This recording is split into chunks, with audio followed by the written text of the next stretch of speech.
It's so good to see so many familiar faces. So yay for taking the time out to be here. And gosh, I just want to catch up with you all. So it's just great to see you all. I love February. I even wore my bright, February colors because it's so much about love. And it's so much about celebrating all the things that we love. So the anti-cancer way of life is something that I absolutely love to get to share. It's a celebration truly of how do we maximize life so we can love more. And so what I really want to cover really in this month of February, but specifically today, is kind of an overview, kind of a snapshot of where we are. It's so easy to get lost in the weeds. I'm famous for that because I love to study about bone health. I love to study about all the details in the science world. But I think sometimes it's really cool to step back and go, okay, where are we today with the research around an anti-cancer way of life? So what I hope that you really take away today is some really key elements that stand out to you when we talk about cancer and the etiology. We talk about how it relates to our environmental exposure as well as our genetic predisposition. And then what can we do with what we have? Meaning, what can we do with our lifestyle that will truly affect the trajectory of our quality of life? And of course, morbidity and mortality. We all know someday we're going to get to die and go to heaven, but we'd like it to be as fast and as clean as simple. We're healthy on Tuesday and Wednesday we get to go to heaven. None of the sickness in between, right? So that's what we shoot for. So, like I mentioned, we want to know about confronting the cancer disease process. So we'll cover a little bit about that today. And of course, there's so much we don't know. And that's something I want us to keep in mind, that we still are learning a ton. And so staying abreast of that, I think, is so cool. And what's so nice is, in this world of knowledge at our fingertips with the internet, I think the toughest challenge really is knowing what resources to trust, where to get the most valuable information. But we'll talk about that a little bit today. And then the working of the body's natural fighting capacity. So I love the fact that we have the most amazing physiology that truly does help fight off the growth of cancer cells. And then, of course, understanding factors in our lifestyle and environment that affect our health and ultimately, the longevity and really the quality of our life. So what do we know about the cancer and how it gets started in the body? A normal cell sustains a damage to the DNA. And so it affects how it grows, how it divides, and then even how it dies. A normal part of cell death, just like humans, is the healthy dying process and then replacement. And so instead, it begins to act independently.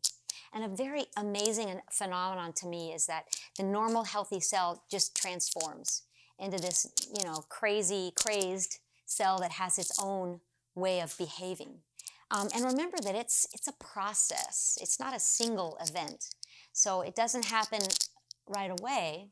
So there's certainly so many opportunities and steps where intervention can happen.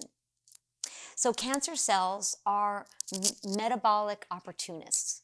And what do we mean by that? Well, when there is opportunity that allows that growth to happen is when it happens.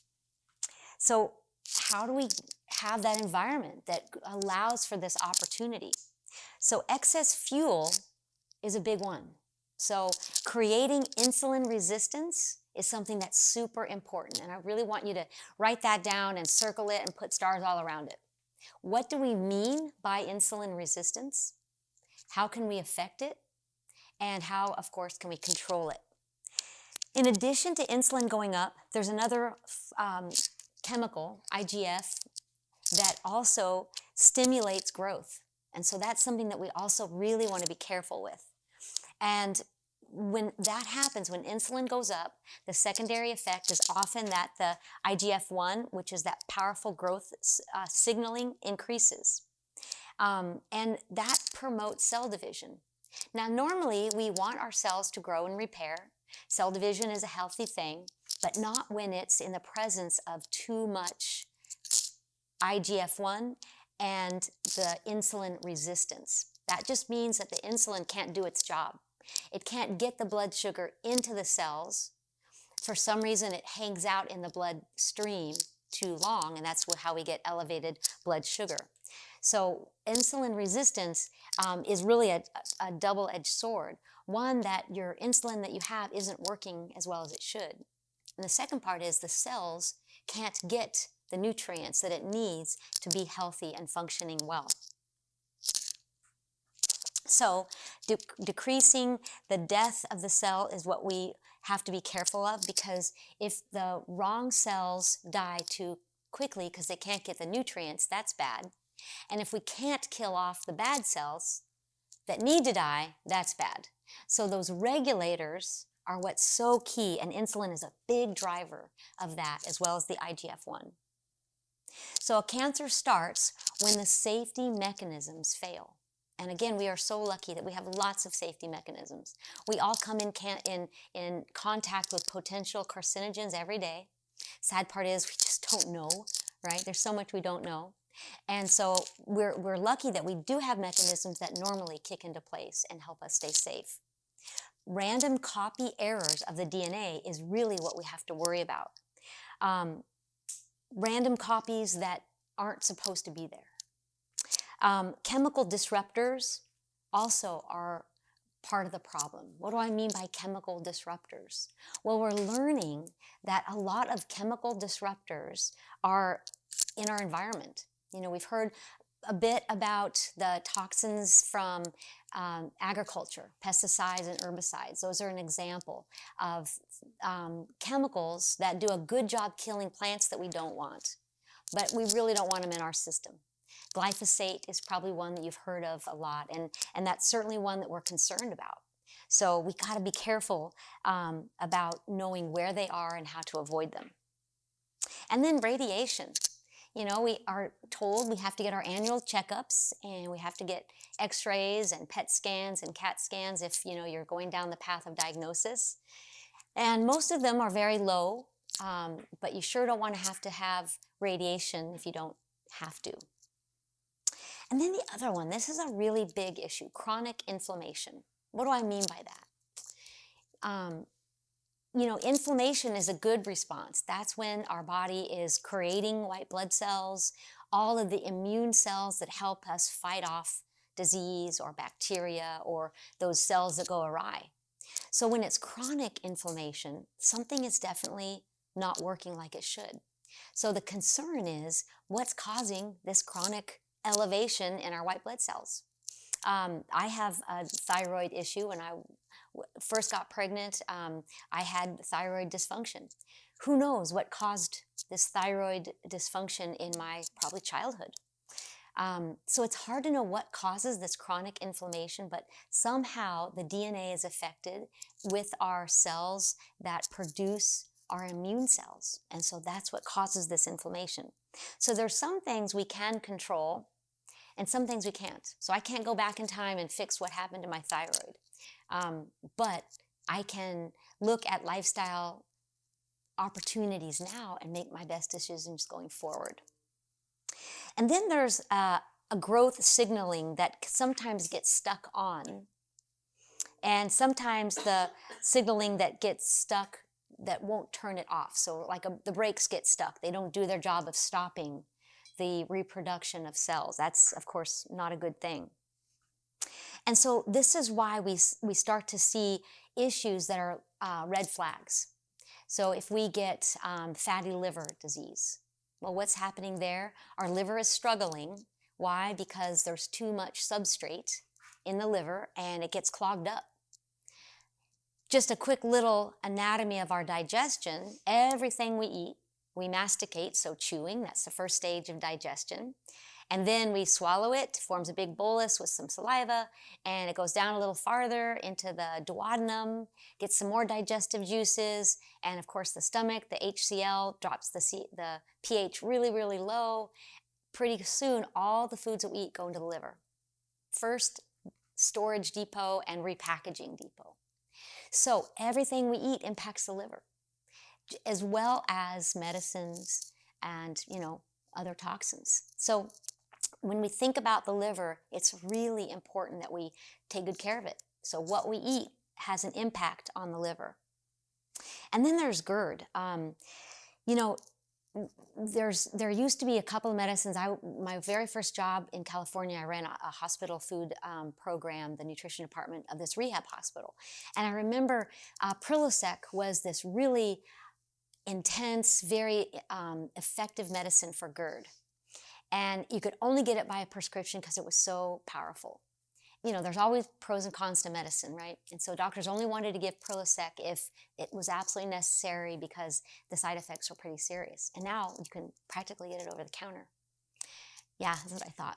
Yeah, so things change because there's such a problem. So many people have this issue of esophageal reflux, and that causes a lot of issues. Always scratchy throat, affects your voice, starts to affect issues.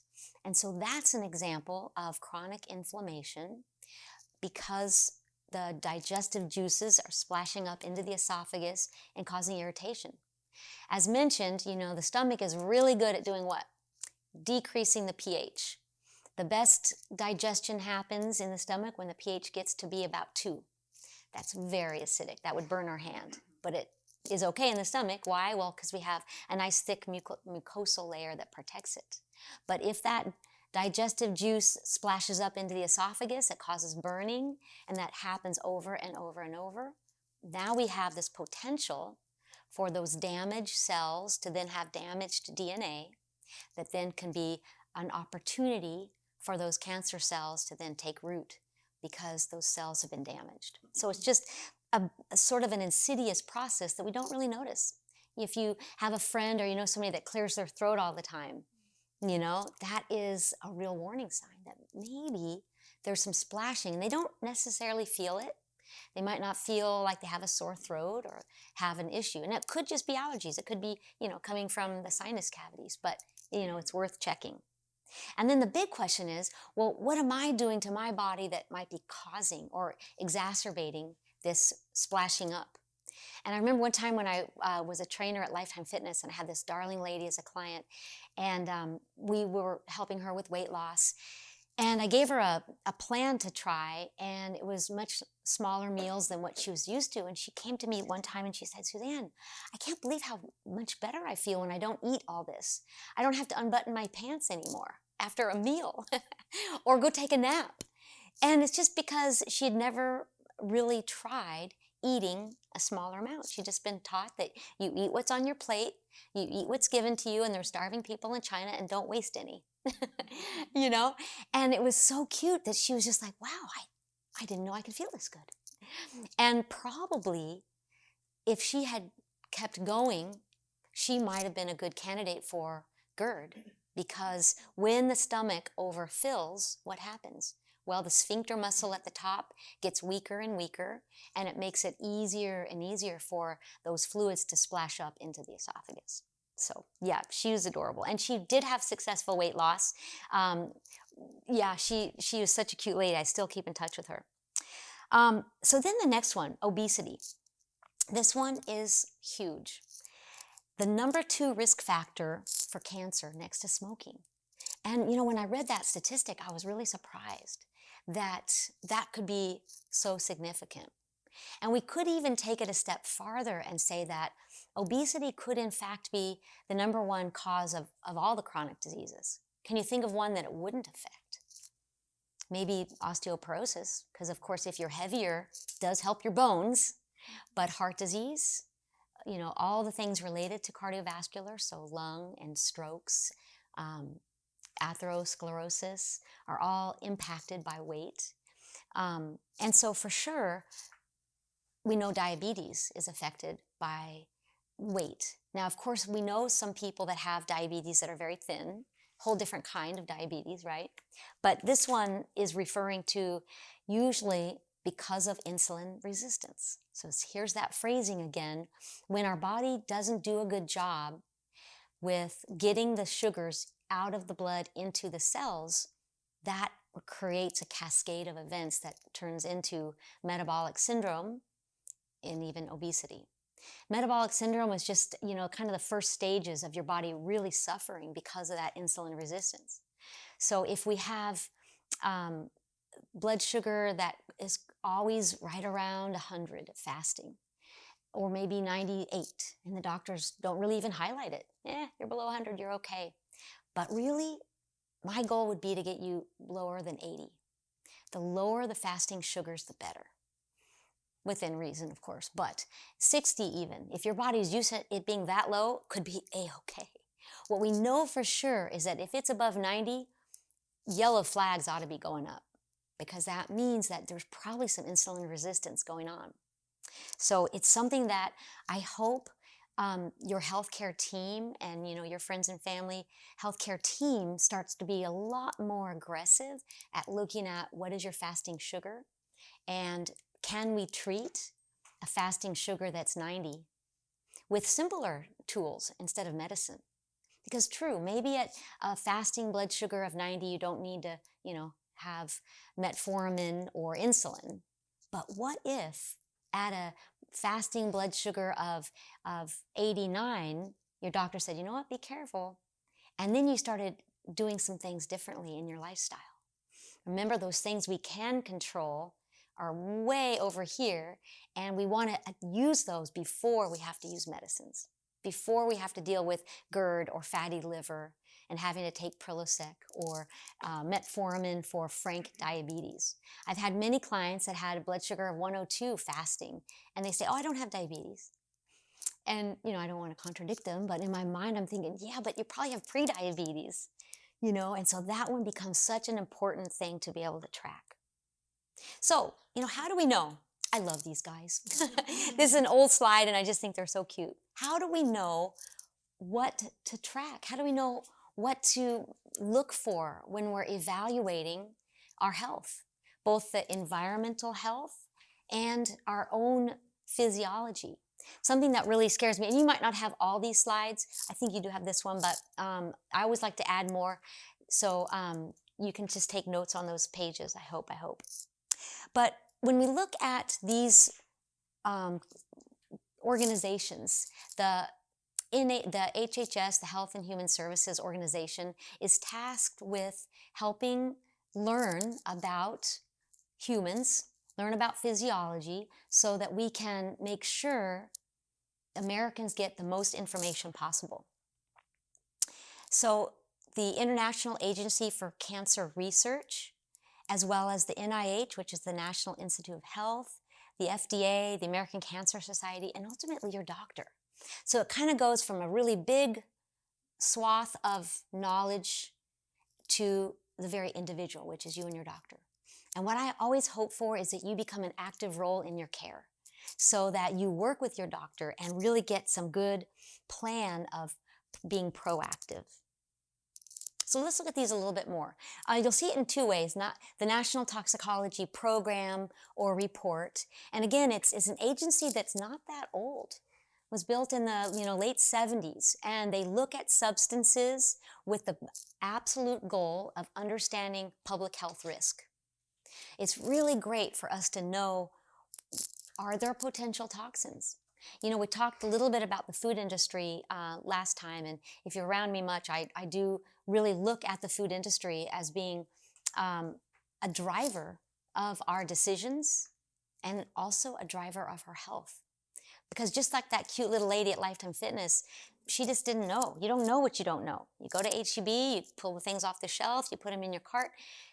You could look at labels, but sometimes the labels don't give us all the information either. So it's really awesome to have an organization that we know and trust and can look up and get information from, that we feel like, okay, they have some good science-based information. But here's an example. Back in 2024, there was a monograph published, The State of Science Concerning Fluoride. Now, we all have heard the big conversation around fluoride. Is it safe? Is it not? And we just don't know. That's because for so many years, this has been questioned. We get information, and there's years and years of drafts, peer reviews, revisions, and ultimately they come to a conclusion. But there's so many layers of decision that it's really hard to bring it to the public because it's going to affect so many people. And so it's hard to know, will this big swath of information about fluoride trickle down to people that it will really matter with? So, that's still a big discussion, even though it wasn't that long ago that we came up with a fairly clear idea that there could be an association that affects IQ in children. So here's another one, the ROC, which is the Report on Carcinogens. Here's one that we really care about. So again, understanding how we can learn information, we can gather what matters to us, and try to make better decisions as we go through our, HEB shopping, but also, how we have activities outside. And so when we think about the science-based documents that they provide, it's really nice because it looks at products, agents, or even exposure circumstances that can pose a cancer risk. And a good example of one is also sunlight. It's so important that we get vitamin D, and it's so important that we get sunlight. But if you've been to a dermatologist, they will say sunscreen every time. 50 SPF. Make sure you always, always, always wear sunscreen. And so has that had any bearing on this, universal decline in our systemic stores of vitamin D? Who knows? But what this group does, the ROC, is they look at what products are known to be human carcinogens, this is a category, versus number 2, reasonably anticipated to be human carcinogens. So they put these, products or circumstances in categories of what is the risk of exposure. And, we really want to understand from long-term studies, from good science design, are we getting valid information? We see that many of these food products, for example, we found that we're pretty sure they are cancer causing, but they're still in foods. It's really tough to get them out of the food industry. There's so many ways that companies can still, get by regulations. And so we kind of are still in this whole idea of buyer beware. The consumer has a responsibility to make the best decisions they can. But again, like my little lady at Lifetime, you don't know what you don't know. And so that part scares me, that we always are trying to make good decisions. You all wouldn't be here if you didn't really want to know and want to make really good decisions. But it's scary because we don't always know who to trust. So, of the 256 listings, focus on hazard potential, noting individual susceptibility, duration of exposure, so many factors. Again, there's the risk that there's a lot of red tape. And will we ever have decisions based on the findings that are actually out there? And here's a few more. So the National Institute of Health, the American Cancer Society, and again, like I mentioned, your doctor. So again, the mission is to seek knowledge about the human body and apply this knowledge to enhance health, lengthen life, and reduce illness and disability. The NIH seeks to make this information available for health decisions. So the NIH is great, and I know we all have used that as a resource. If you're not sure, you can check. You can always look at the NIH research. They are very much pivotal in the peer-reviewed process of looking at information. But if we don't have a squeaky wheel that says, acrylamide needs to come out of our food, it's not going to be pushed out very fast, because the companies, if they don't get the financial incentive to change their formula, it's probably not going to come out. Red dye is a big one right now that's being taken out. And that's really cool. Somebody's really pushed that agenda to try to get those chemicals known to the public so that then they can use their dollar to really vote with their dollar at HEB. But like I mentioned down at the very bottom, this is really the professional that you hire is your doctor, and to partner with you on your health. So together you accomplish a plan of care that avoids disease and promotes health and vitality.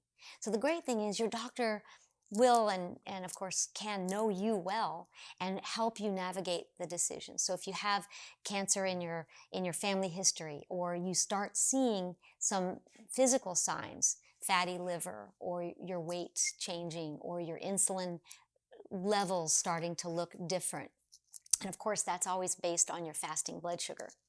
And what's cool now is you can even wear little monitors. Have you seen people with a little blood sugar monitor on their arm? And that's because these folks are really trying to track, where is my blood sugar? Postprandial, which is after a meal, how long does it take it to come back down? And what is a fasting level? There's so much, and we're going to talk about this a little bit, so much around spaced eating. So thinking about how do we reset our physiology, and there's really some exciting findings and research around this topic of we can actually reset some of these trends that might be happening in silent in our physiology. Oh, and before I leave this slide, just remember that the American Cancer Society is another really great one. You can get information there, but their main goal is to raise financial support. So they are a fundraising organization that has a wonderful connection to people to help them get resources. So a little different than the NIH and then, of course, of your doctor. So here we have factors in our lifestyle that really matters. My very first company was Nutrition Matters, and I still believe that it absolutely does. And it's kind of fun. Sometimes I have to give out my email, and they'll read Nutrition Matters. Oh yeah, it does.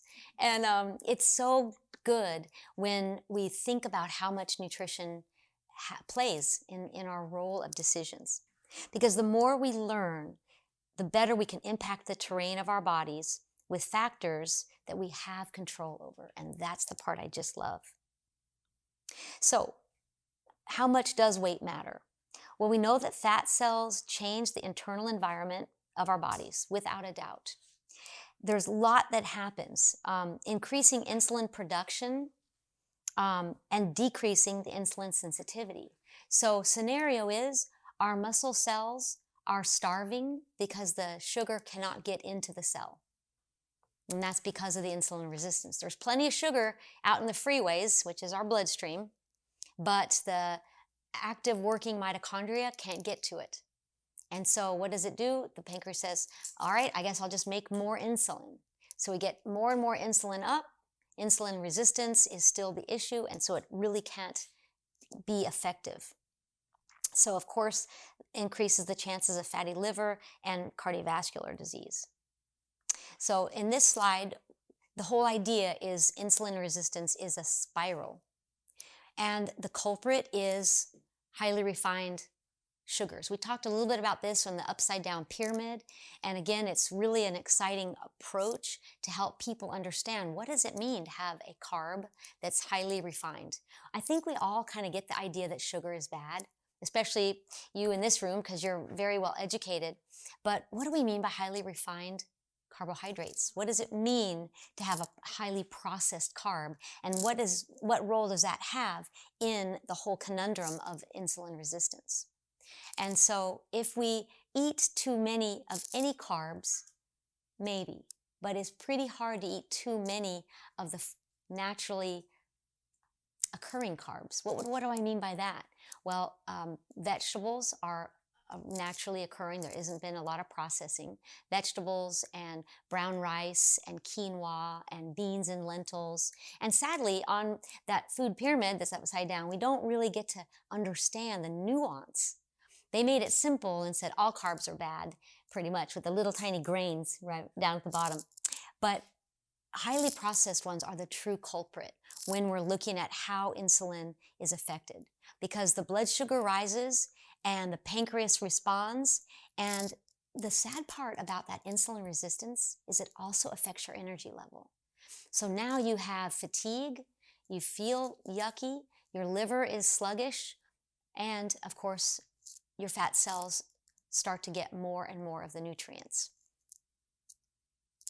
So if we were to do some meal planning for health, the good news is I think it's very reasonable, in fact, best case scenario, to get all foods in the food groups. leave out the packaged foods, I think, is probably the smart approach, but for sure, we want to look at a well-balanced diet. And something that I think is a good takeaway, even from the food pyramid discussion, is that there isn't one perfect diet for every body. There's a lot of really great experts now sharing information, in the World Wide Web, and everybody's going to have their best answer. And kind of what I tried to suggest last week is that we really have this awesome personal responsibility to find out what works for us. And so, again, working with your healthcare team is such a great tool. And again, why people wear those little monitors, to really understand what your body's doing. When Debbie and I are in a fitness class together, we do Pilates, and sometimes the class will be really intense. And at the first part of the intense workout, your muscles are going, stop, I don't like this, this hurts. And then there's this little switch where all of a sudden the exercise starts feeling better. And that's when the fuel mix changes, and your muscles and the mitochondria in those working muscle cells start getting a lot more effective at burning that fuel. And so if you have insulin resistance and you're not feeling good, that switch doesn't happen nearly as well. And then to get those muscles well fueled, we've got to get a well mix of nutrients. On the internet, you'll always find experts that'll say, the carnivore is the only way to go, or vegan eating style is the only way to go. And my job is to help you see that there's a wide variety of great foods, and picking out which ones work for you is going to be your journey, and it's a real personal one. Also, write down this lady I was just mentioning, exercise for longevity. That's related to the first little one I wanted you to write down. But super interesting podcast, because again, she and the researcher talk about the study. It's hard to sometimes read research and really have a good takeaway. One, because usually research is very pinpointed. The data they're trying to get is really specific. And then, you think, well, how does that matter to me? So she does a good job of kind of pulling the scope back and saying, okay, so what you're saying is. And one of the things she talked about this morning is that when you engage in exercise, so profoundly important, 3 things: not only the type of exercise, but the duration and the intensity. So getting up every morning and walking is awesome, but if that's all you do, there's 2 other components. We also have to think about the duration and the intensity. If you always walk for 20 minutes every morning for the past 20 years, will your body do another level of change? Probably not. You'll be really good at maintenance. And then if you check your blood levels, if you check your liver levels, and you're good, well, then your genetics and walking 20 minutes every morning work. If what you're doing isn't getting the results you need, and you start to see your blood sugar starting to go up, your triglycerides and your cholesterol are going up, maybe your waist circumference is going up, then we got to look back on, well, what other things in my exercise routine could I change? Really important. So I just love her. Because really, when we look at all these diet types, it's usually a result of thinking, well, what I'm doing isn't working, so I must need to eat vegan. Or what I'm doing isn't working, so I must need to eat keto. And that's probably not the right approach. Probably the right approach is to look at total calories in and total calories expended. So if you walk 20 minutes every morning, your body gets so good at that, the diminishing returns happens. Your body becomes so good at that you really don't burn that many calories. When you first started it and you were huffing and puffing and you got home after that 20 minutes and you wanted to sit down because you were tired, and then 20 years later, you're like, well, I didn't even feel that. And that's probably because your body is so good at that, we need to change it. We need to bring it up. And it's not always intensity. It can also be duration. So again, thinking about why we want to build our plate in a certain style, and could it have to do with exercise variability more than just food variability? So finding a love for fitness and doing it together. So when we think about what are the paradigms that really help in an anti-cancer way of life, a big one is social connection. Social connection. which is why the Diva and Dude program is so amazing. And having friends that you have had something similar in your life, similar age, similar demographics, all of those things are so cool. But also serving. So helping others is a profound way to help your own neurochemistry and physiology get healthier. There's something magical about community and about helping others that really does act like healthy medicine. So, when we think about the big categories of the anti-cancer way of life, of course, nutrition is big. We want to constantly learn. We want to constantly look at resources that we have at our disposal for knowing what carcinogens do we need to keep out of our diet, what macronutrients do we need to put in our diet. Is it a little more protein? Is it a little less fat? Right? Constant learning. And the other part is constantly being engaged in the community. So having, again, people that depend on you, people that make you feel loved and valued, because that is an intangible that we know without a doubt people that have longevity and health and wellness are a part of that. So it's really cool. So here I wrote down a little guideline, walking at least 30 minutes after dinner. So my little scenario of at breakfast is good, but if you want to now improve your insulin resistance, walking after dinner is huge. Huge, at least 30 minutes. And that isn't part of your exercise routine. I know, I just made it tougher, huh? That's just extra. That's just your relaxing, enjoying friendship, and seeing what the neighbors are doing in their yard. And don't forget that strength training is so important. I didn't put in my month of February bone health, but I was so torn because I love talking about bone health. It's so, so important. But I promise you that strength training is so critical. And don't let anybody tell you that Pilates is not a strength training exercise, because it is, right? It's all about what you make of it. And when you go to that lady's site, I forget her name, but Exercise for Longevity, a huge takeaway in most of her discussions around exercise are intensity. So that's that other one. And you can be doing housework and make it very low intensity. The flip side is you could be doing housework and making it high intensity, right? And there's a really great study they just talked about that was looking at what is the best kind of exercise, minute for minute. And it was clear that upper intensity exercise gives you the most benefits. But that could be anything. You could still do your 20-minute walk in the morning and make it more intense. You could be running with your dog. You could play chase. You could find some stairs and run up them. It doesn't have to be for 45 minutes on Monday, Wednesday, Friday. It could be spurts. And that's really exciting in the research around exercise, is that spurts of high intensity are great. So, thinking about how we mix it up keeps it a lot more fun. And also balance. Anybody ever take Tai Chi? I know you've got Tai Chi in the schedule. Tai Chi and yoga and just on your own balance. In Pilates, I'll often have a step away from the reformer and work on standing on one foot and challenging ourselves with movement. And everybody's falling all over. It's because we don't do it enough. And what we find is that balance is so much a part of core strength. So you get a double whammy. You get neuromuscular connectivity and you get stronger core muscles when you work balance. So let's talk a little bit about recommendations. Here we've got this little blurb of intermittent fasting and the keto diet, kind of the new thing right now. And I pushed off intermittent fasting for years. I'm like, that's hogwash. We all fast because we go to bed and then we break the fast with breakfast. And I just kind of left it at that. But the research is so compelling.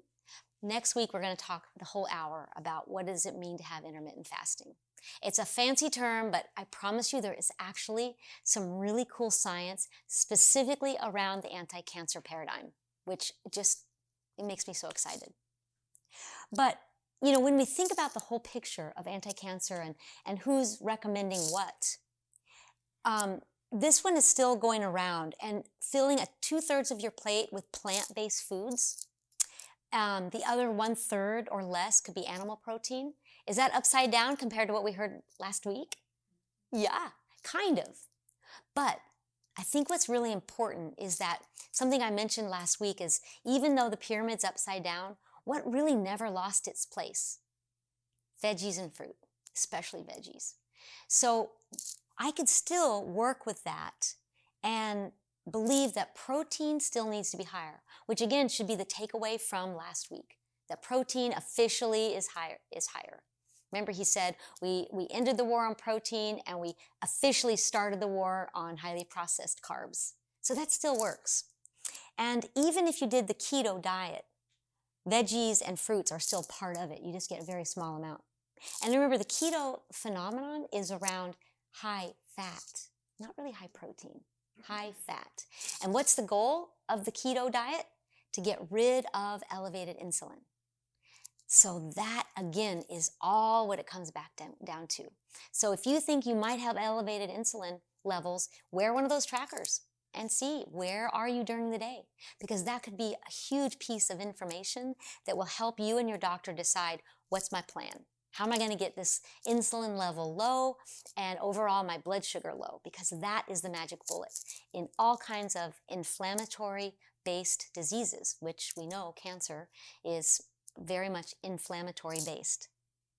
And so the recommendations from, Fancy Pants MD Anderson to limit red meat and processed meat, I could at least go with that and say for sure limit processed meat. Now personally, I don't eat any red meat.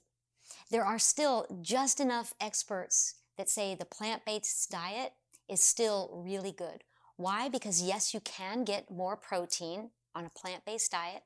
And two, if we eat plants, albeit free of glyphosate and other herbicides and pesticides, hard to find, but if we can focus our food sources there rather than animal protein, the chances of having carcinogen exposure is in fact less, because the animal has to eat all through its, 5 years? We don't exactly know what they're eating. They could have easily gotten some grain that had arsenic in it, and then it gets into our tissues because we've eaten its tissues. So many great experts will be on the side of the fence of the more protein from animals, the better. And then the other group will say, nope, the more plant foods, the better. And so there again, it all comes down to you get to choose what your mix is. Because we really want to make sure that whatever you do, the fruits and vegetables, especially vegetables, go high. So whenever I start with a new client, I say, well, the first thing I want us to do is increase your veggies. And they say, can I just put them in a smoothie? And I'm like, no, you cannot put them in a smoothie because then we miss out on ideal digestion. Mastication is the first stage of good digestion. So chew it up and it will not have an effect on your insulin levels, aka your blood sugar. So more on intermittent fasting soon. Oops, did I miss one? So this is another really big one that I love around all anti-inflammatory processes. We know that inflammation is a really big deal when it comes to diseases. Not only cancer, but of course diabetes and heart disease. And again, it all probably stems from that insulin resistance, which is part of that metabolic syndrome. So what could we take if there was going to be one supplement that would really help us? And it would be the king of anti-inflammatory, which is the omegas. And you've heard me say it before, and I guess I'll say it lots more times. We really don't want to heat the oil if we can avoid it. So again, cooking with oil is not as good as eating the food with fats added. So avocado toast, way, way, way better than avocado oil. I wouldn't give you $100 for a bottle of avocado oil. There's way too much processing. There's deodorizing agents. There's all kinds of chemicals that have to make those nasty avocados that they used into beautiful, good-smelling avocado oil. Another story.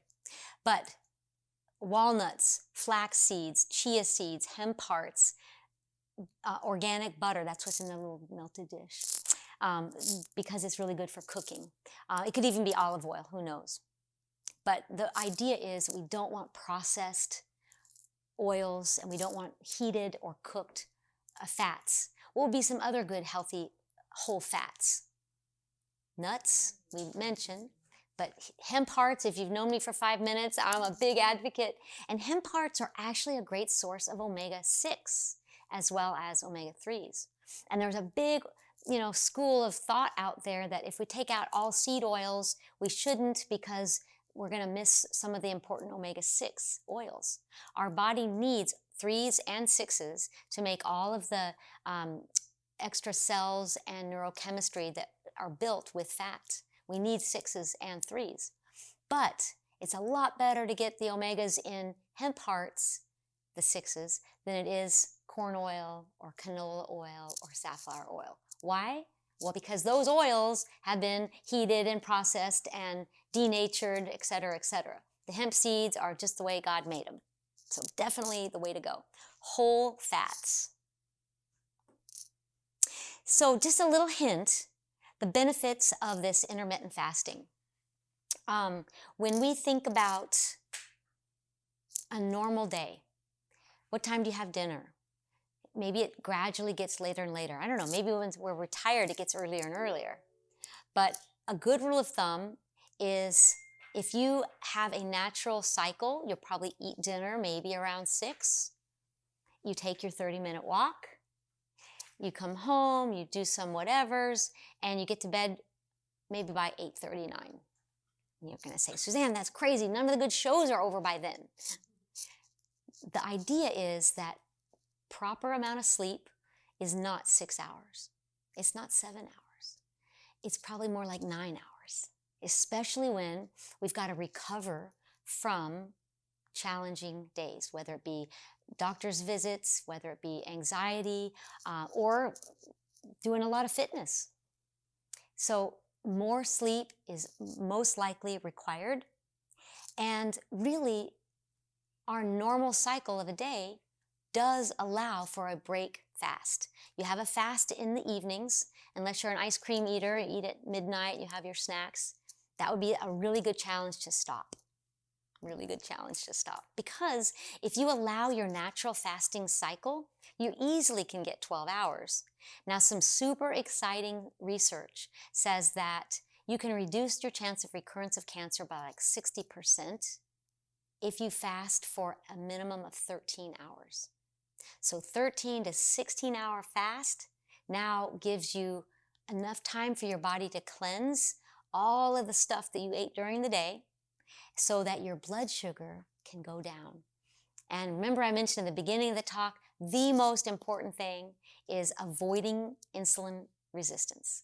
And that happens when there's too much food going on and the cells can't get their nutrients because something's happening to the health of that cell. It's not absorbing the sugars. The insulin is not doing its job.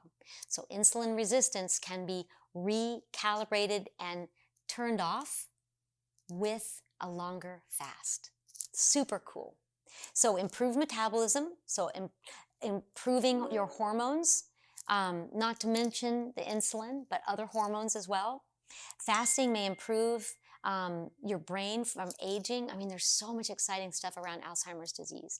And with the passing of my hubby, I was really studying Alzheimer's. I thought it was so interesting that our brain stops having ideal metabolism, just like our bodies stop having ideal metabolism when the sugars are high, even subtly high. So again, a normal range of fasting sugar of 100 is upper limit, but your doctor might not put you on medicine, but it sure doesn't mean you don't want to put yourself on some new rigor.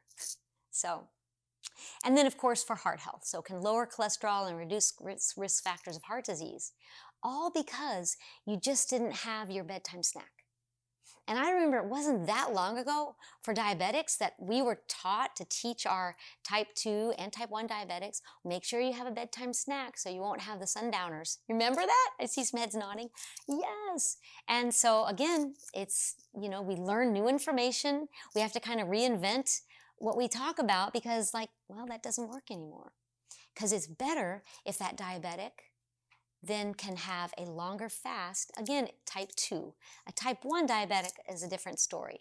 But if that type 2 diabetic person or just has, elevated sugars, if they are able to increase the period of time where their GI tract is resting along with sleeping, there's great changes that happen during that fast.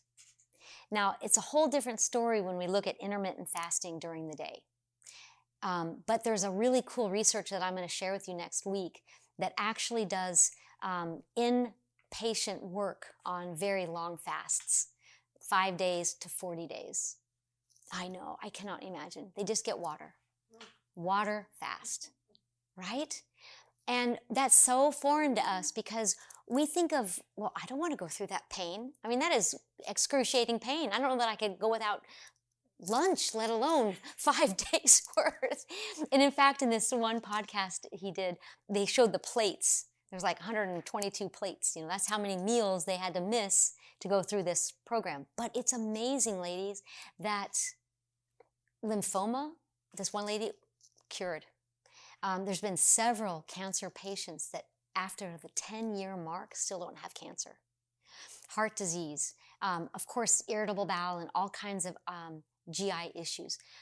So again, extremes, but his records show 25,000 people in the last 40 years have gone through his process and have had truly remarkable improvements. Now, even if we take an idea from that and just expand our nighttime fast, I think that's a good start. Knowing the biology around it could be really valuable. And again, he's working with people that he's monitoring their electrolytes. He's monitoring, lots of things, just giving them water. But they survive and they come out so much better. And if you hear the talk around people that do intermittent fasting, even for religious reasons, the Daniel fast, The Daniel fast is for a week. The Jewish tradition has fasts. Many religions have fasts. And people not only do it to have a closer spiritual connection, but they also come out of it feeling remarkable, both mentally as well as physically. So it's a really interesting thing. Again, I poo-pooed it for a long time, but when I heard that there was this really exciting research around the anti-cancer way of life, because of you all, my ears perked up, because I just love the idea that what if we could increase our longevity, but also increase our quality of life with some small changes. And it wouldn't have to be earth-shattering to take a walk after dinner and forego the snacks at night. I think we just get in the habit. We buy yummy foods. H-E-B sells them all the time. So the first step might be to not buy them, because at night it's so tempting. If they're there, we're going to want them, right? And so whenever I start with somebody new, I always say, first goal is to commit with your family that you're just not going to buy chips anymore. And I know some people go, that's just not going to happen. My husband would never allow that. And alas, it might be true. But little steps, and the best feedback is when you start going, wow, I feel so much better. I feel so much better that now the feedback mechanism is, well, I want to keep doing something that makes me feel better. Just like the walks, just like the fitness, just like adding something new to your life. Because again, loving how you feel in your body, it makes every day a little bit greater. And so there's no reason why we have to feel sick and tired and sick. We can do little changes. And something, as I close, that is so fun, when I did my master's thesis, I was at Georgia Baptist Medical Center and I studied ergogenic aids, which are for athletes. Can we take a magic pill that's going to make us stronger? And really none of them showed any promise, except creatine, which is amazing that 30 years later it's the big kahunas. But even if you do a little something and it has nothing scientific, but you believe it's going to help you, that whole idea of the placebo effect will in fact help you feel better.